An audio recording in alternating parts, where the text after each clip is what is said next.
शुमाली गजा के कई इलाकों में इस्राएली तैयारों की शदीद बमबारी जारी है, जहां स्कूलों, रिहायशी इमारतों और अस्पतालों पर बम बरसाए जा रहे हैं, जबकि इस्राएली बमबारी में शहीद फ़लस्तीनियों की तादाद 12,000 से ज़ायद हो गई है। मीडिया रिपोर्ट्स के मुताबिक इस्राएली हमलों में ज़ख्मी होने वालों की तादाद 30,000 से ज़्यादा है।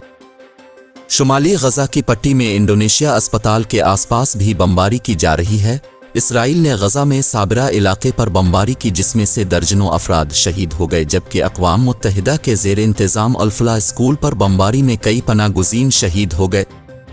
अल-वफ़ा अस्पताल पर इस्राएली तैयारों की बमबारी से डायरेक्टर शहीद और कई डॉक्टर ज़ख्मी हुए। अल-क़सासाब इलाके में घर पर बम फेंका गया, जिसमें 3 बहनें शहीद हुईं। फ़लस्तीनी हुक्काम का कहना है कि क़ब्ल अज़ वक्त पैदा होने वाले 4 बच्चे इंतकाल कर गए।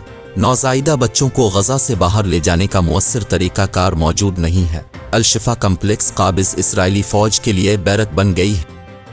फ़लस्तीनी हुक्काम के मुताबिक बिजली बंद होने से 24 घंटे के दौरान अस्पताल में 24 मरीज़ इंतकाल कर गए। इसके अलावा 17,000 लीटर ईंधन लेकर आयल टैंकर मिस्र के साथ रफ़ा करासिंग के ज़रिए गजा में दाखिल हो गए। गजा में ईंधन ख़त्म होने के बाद मुकम्मल मवासलाती ब्लैकआउट था।